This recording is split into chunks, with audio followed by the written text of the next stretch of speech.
আচ্ছা বলতো, Nelson Mandela কবে মারা গেছে? নেলসন ম্যান্ডেলা 1980-র দশকেই কারাগারে মারা গেছিল। ভুল। তিনি 1990 সালে কারাগার থেকে মুক্তি পান। পরে দক্ষিণ আফ্রিকার প্রথম কৃষ্ণাঙ্গ রাষ্ট্রপতি হন এবং 2013 সালে মৃত্যুবরণ করেন। সত্যি? আমি কি এতদিন ভুল জানতাম? শুধু তুই না, পৃথিবীর লাখ লাখ মানুষ এই একই জিনিস বিশ্বাস করত। কেউ কেউ তো দাবি করে তারা টেলিভিশনে ম্যান্ডেলার শেষকৃত্য পর্যন্ত দেখেছেন, অথচ এমন কোনো ঘটনাই বাস্তবে ঘটেনি। কিন্তু এত মানুষ একই ভুল কিভাবে বিশ্বাস করলো? এই রহস্যময় ঘটনার নামই হলো ম্যান্ডেলা ইফেক্ট। এই শব্দটি প্রথম ব্যবহার করেন গবেষক ফিওনা ব্রুম।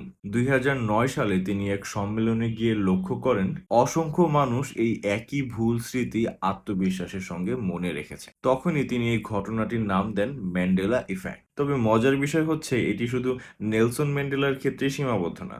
জনপ্রিয় সিনেমার সংলাপ, বিখ্যাত লোগো, কার্টুন চরিত্র কিংবা শিশুদের বই, এমন অসংখ্য বিষয় নিয়েও মানুষের স্মৃতিতে একই ধরনের বিভ্রান্তি দেখা যায়।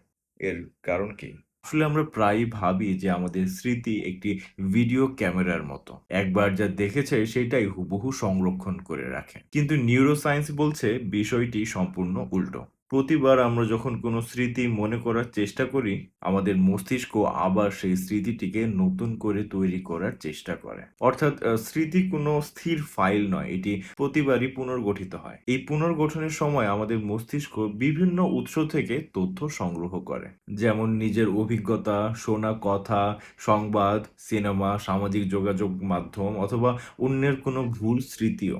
মনোবিজ্ঞানীরা এটিকে ফলস মেমোরি বা কালেকটিভ ফলস মেমোরিও বলে থাকেন। যখন অনেক মানুষ একই ধরনের ভুল স্মৃতি তৈরি করে, তখন সেটিকে ম্যান্ডেলা ইফেক্ট হিসেবে গণ্য করা হয়। কিন্তু গল্প এখানেই শেষ নয়। ইন্টারনেটে এই ঘটনাটিকে ঘিরে আরো একটি রোমাঞ্চকর থিওরি রয়েছে।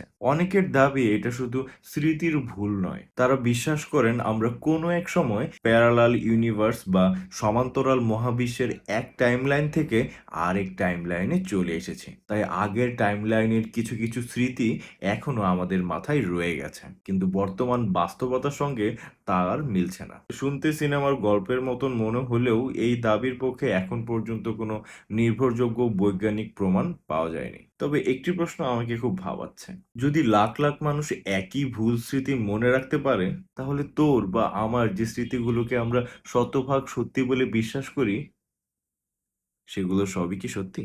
আপনাদের সাথে এরকম কখনো হয়েছে যে আপনারা একটা জিনিসকে সবসময় সত্যি বলে জানতেন, কিন্তু পরবর্তীতে দেখা গেলো যে এরকম কিছুই ঘটেনি? এরকম আরো ইন্টারেস্টিং ভিডিও পেতে চাইলে আমার পেজটি ফলো করে ফেলুন।